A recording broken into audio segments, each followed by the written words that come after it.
Welcome to As I Live and Grieve, a podcast that tells the truth about how hard this is.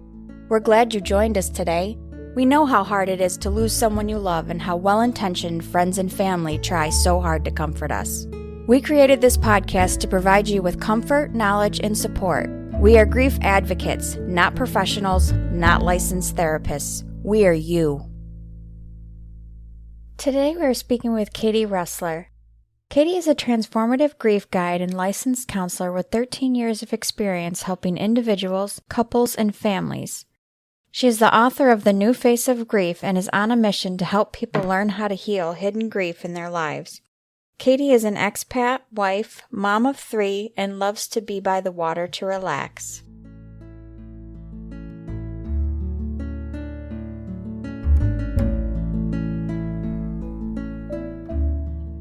Hi, Katie, and welcome to As I Live and Grieve. We're so tickled to have you join us today. Thank you, Kathy. I'm honored to be on your show. Great. To our listeners, I first want to mention that we're recording this on Thursday, September 30th, which now is being tagged as International Podcast Day.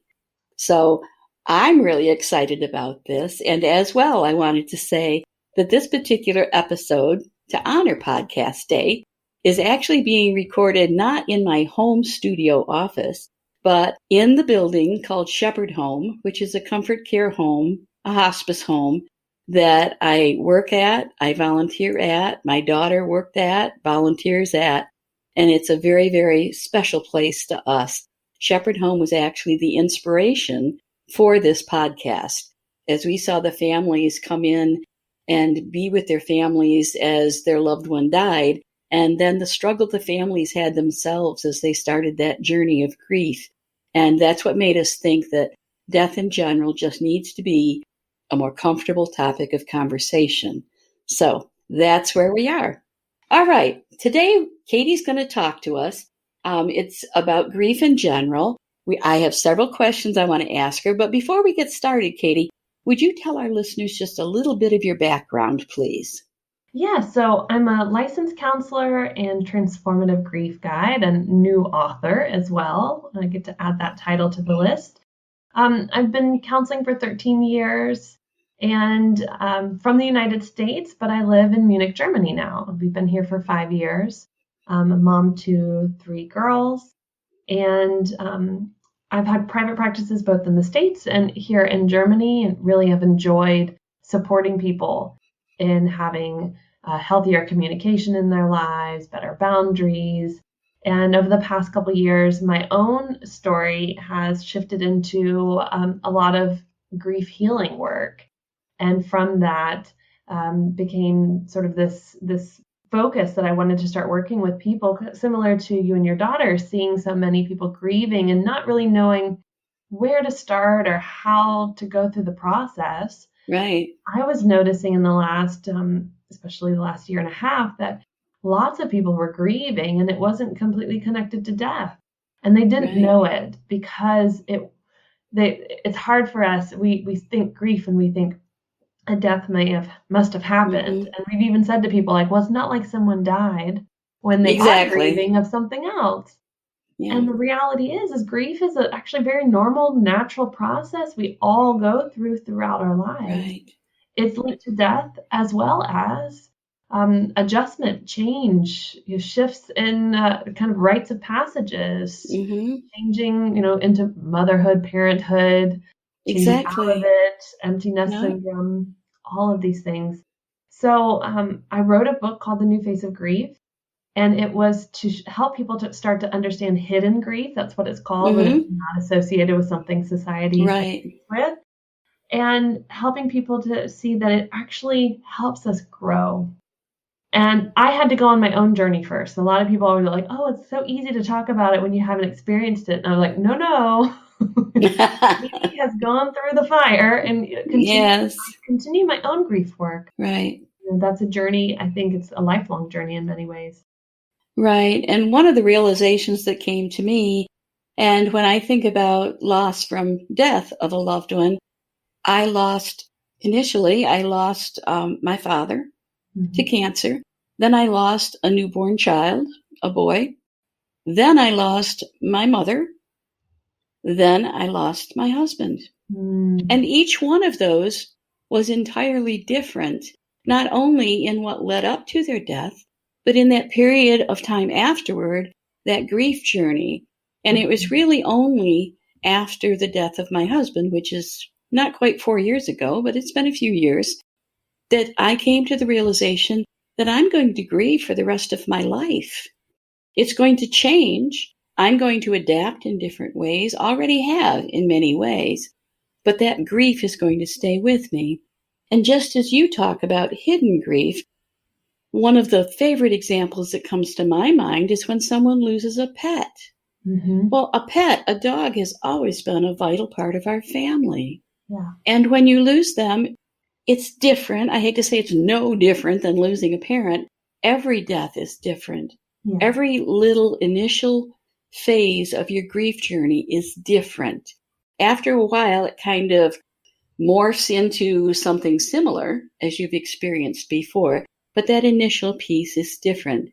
Hidden grief, I think, is sometimes also called disenfranchised grief.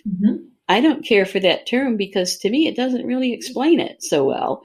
And the word disenfranchised actually means that you're being deprived of something.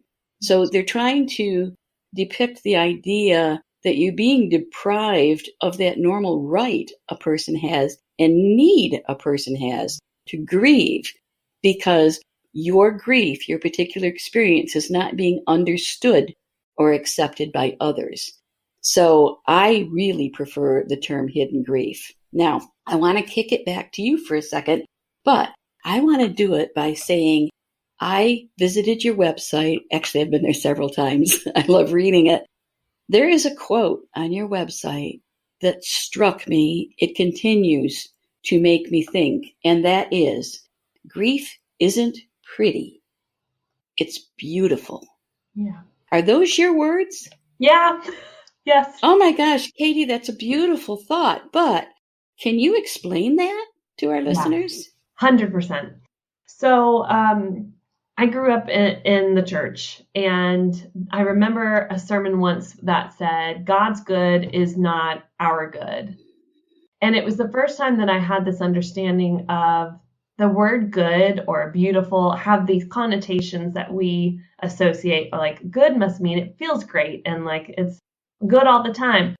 But in the moment, sometimes when I do things that are what I call like addictive behaviors or like escape addiction, like, it feels really good to eat all this particular food, but then I feel sick afterwards, but I'm saying that it's good in the moment, and that good isn't actually a good thing. Okay. Beautiful for me is complex. It's intricate. It's, we are beautiful human beings because we have the ability to create and destroy and to have multitude of emotions.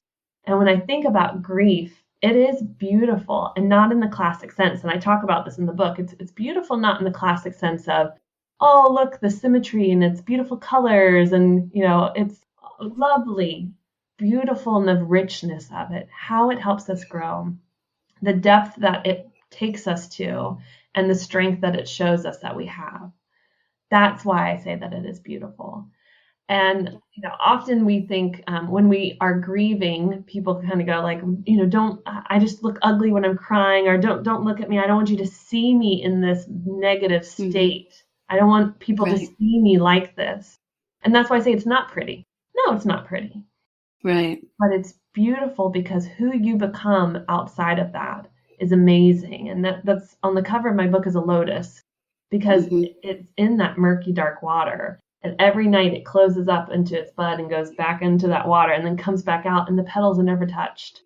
On the inside, it's this beautiful flower because there's still beauty in the fact that you can coexist with challenges and suffering and negative emotions and also have this light and this beauty and this ability to grow. That's such a great description. It really is. And as you were talking about that, I was reminded of kind of an instance in my own life where there was something that should have brought me to tears, but instead it just gave me such a warm feeling in my heart. And that was at the conclusion of calling hours for my husband. My husband was retired Army, so there was a huge military presence. of all of the other veterans with him and everything. And I went outside for a few moments to take something to my car. And on the step of the funeral home was one of my grandsons. And at that point, I believe he was probably 11 or 12. And he was just sitting on the steps by himself, sobbing. Mm-hmm. It struck me because Tom wasn't my first husband, so he wasn't their biological grandfather. But apparently, I'm going to tear up as I talk about it, apparently he had such a special place in AJ's heart that this death struck AJ that powerfully. And I did not even know that that attachment existed at that level. So even though it was an ugly moment, because here we are calling hours and the whole thing, but here was this young boy and just so overwhelmed by his sadness. To me, that was beautiful. It really was. To express it and not feel like he had to hold it in and hide it and hurt inside. That's very beautiful. Yeah. Well, I love that quote, and I think you probably should start doing some merchandising with it, because to me, it's a very, very impactful quote. Thank you. Okay, hidden grief. Now back to that and this whole thought of being deprived from grief and everything. And probably a lot of people think of it maybe with death of a pet. You could think of it as divorce. But we all know that this pandemic, honestly, Katie, is there anybody out there who was not grieving? From their life, the routine they lost, the socialization we lost, everything. Our lives all changed dramatically all over the world. Right. So that was hidden grief for all of us. Maybe you didn't put a name on it, and I expect a lot of people didn't. But now that we're this far, I don't know, into or out of it, either however you want to look at it, do you think that some of this hidden grief is resolving, or are there still people out there that are really having issues with it? If you're not working on it and healing it, then it's just going back under the rug. Okay. And the way that it showed up in the past, when like my mom died 3 years ago, and there were points where I tried to just cover up how I was feeling, was I was trying to stay busy. Mm-hmm. And it's hard to stay busy when you're stuck inside your home. Yep. But when you can go back into the real world, you can, I've got this, and I can't think about or feel these things. Mm-hmm. And so it will show back up then where we disconnect from relationships again. We stay busy. We have a hard time being in the moment, which is already happening for many of us as life starts to open back up again. Right. And they'll feel like this emptiness inside that we just don't want to feel. So we continue on our phones. We continue watching things late at night instead of having good, meaningful conversations. We all struggle. So I would say if people weren't working on it, then it's still there. Right. Agreed. And when you say working on it, how does one work on their grief? Where do you start? Yeah. What I have my clients do is to really look at like a timeline of their grief, from the earliest memory they have of things that maybe didn't go the way they thought it would or should.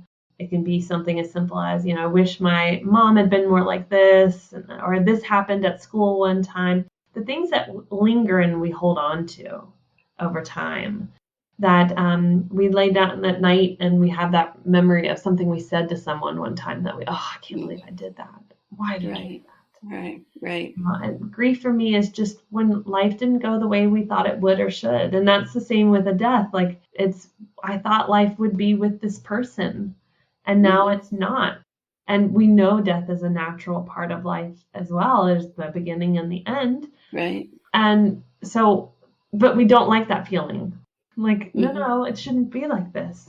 For me with my mom, it was like, no, you're supposed to be here. I'm a mom of little girls. I'm supposed to be able to ask you, did I do this? Was this, what was I like on my first day of school? Do you have a picture of that anymore? And I don't have that. I don't have that person to do that with. So it's looking at your timeline of grief. What are the things that have continued to stick with you? And then whether it be through guided meditations or journaling or counseling or, working with someone like me to specifically heal that grief, it is looking at what's our triggers, what's our responses in grief. How would we like to shift them? What is a healthy way to express the anger that comes with grief? What's a healthy way to express the bargaining phase that we all kind of like, well, if I had done this or if this had happened, and how do we let those things go? And that's a journey I take people on in the book, is my own journey, as well as other people I know. They're the women who share their stories in the book, share their, like, I had to go through this to find this.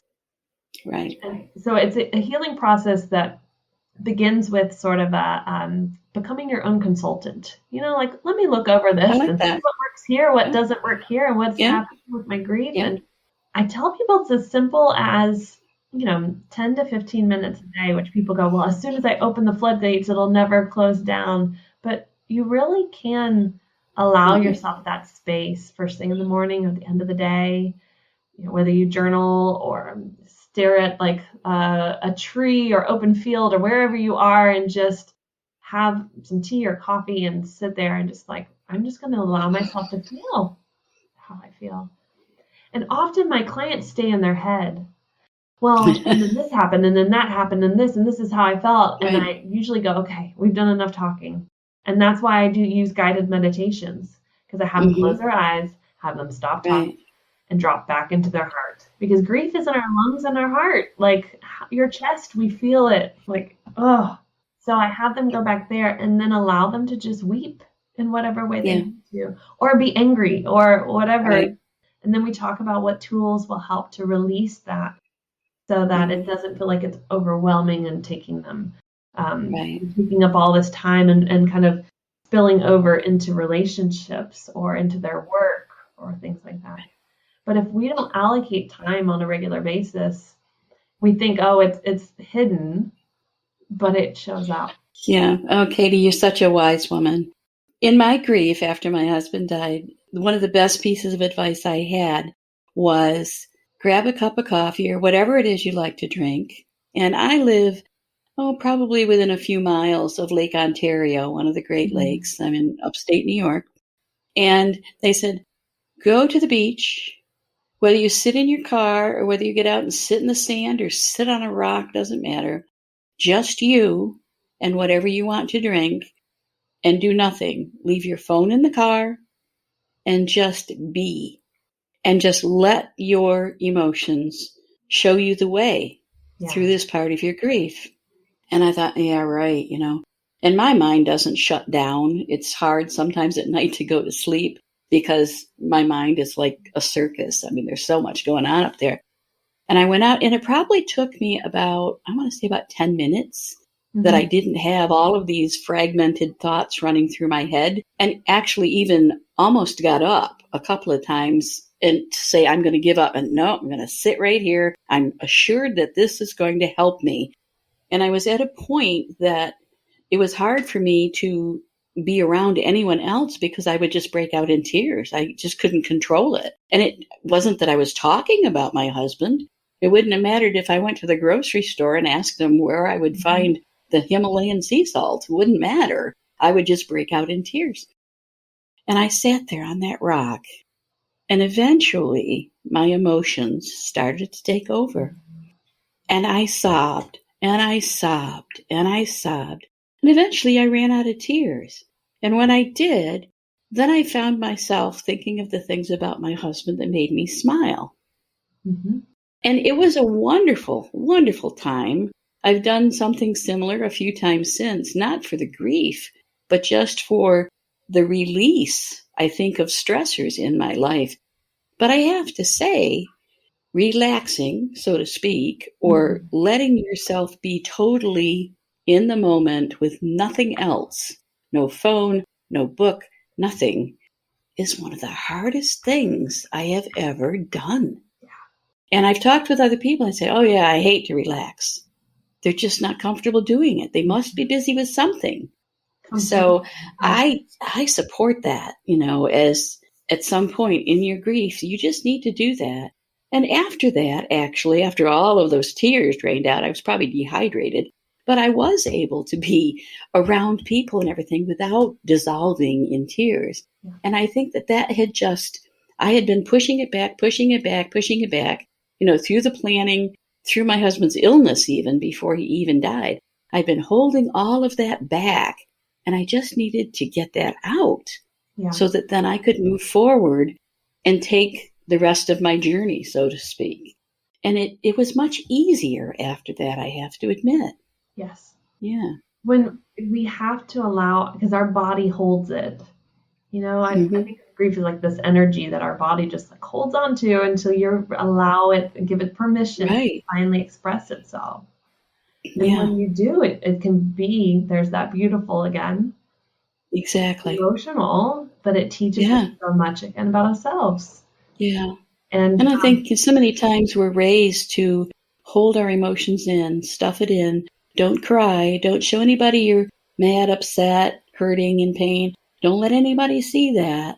Right.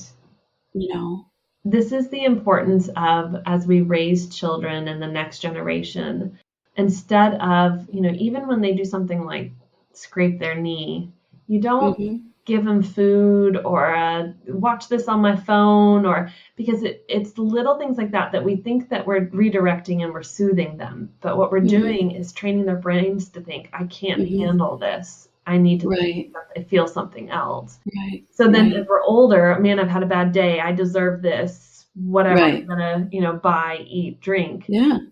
Instead of, I've had a really bad day.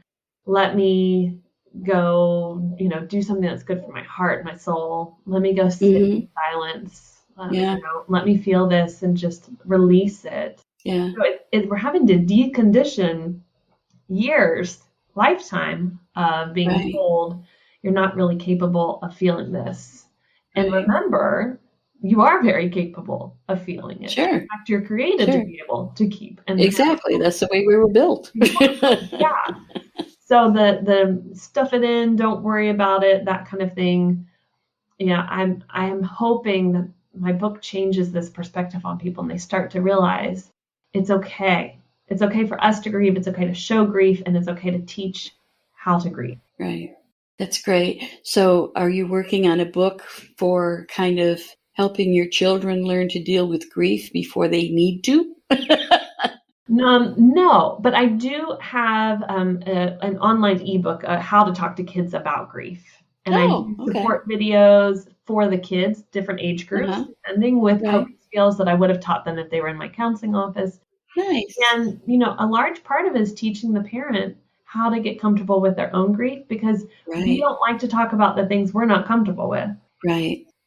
But it sounds like a lovely book. I could probably do I think the ebook's about 28 pages. I probably could definitely turn that into a larger book. But that is a course that I have that people can, great. Do those things. Yeah. Okay. Something else I noticed on your website, and maybe it wasn't your website. Maybe it was written, I think it was about your book. So it may have been in some of the wording on Amazon or something. It said, transform pain into empowerment. Yes. Is that part of your title, or? That's the subtitle. Yep.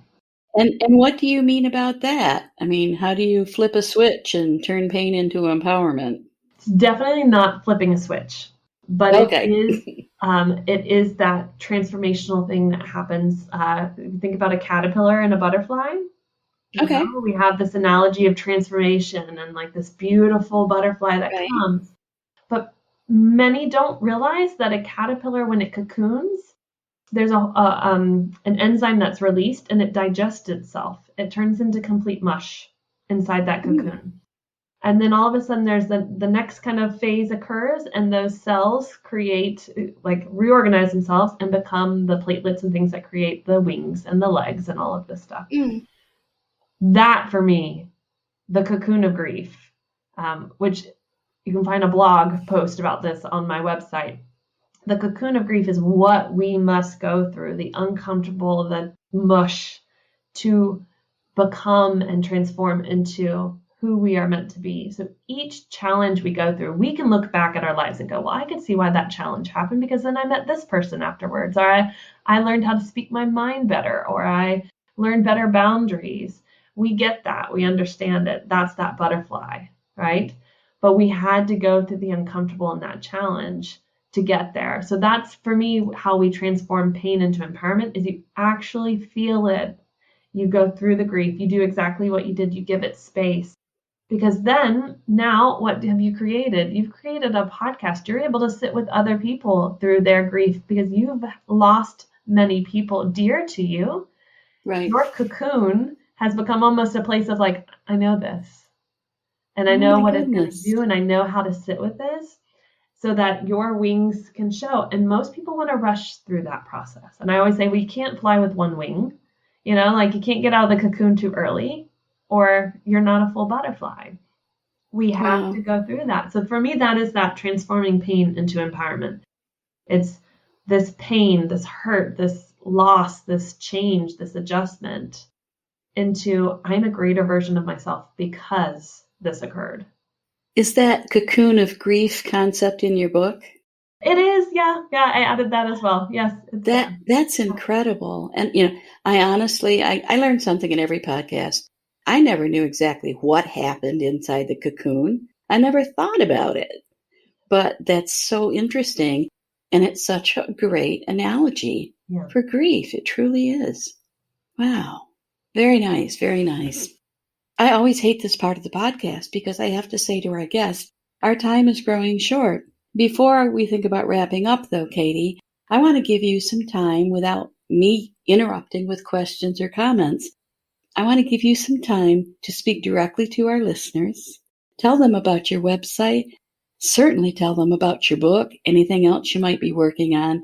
This is your opportunity to speak directly to them.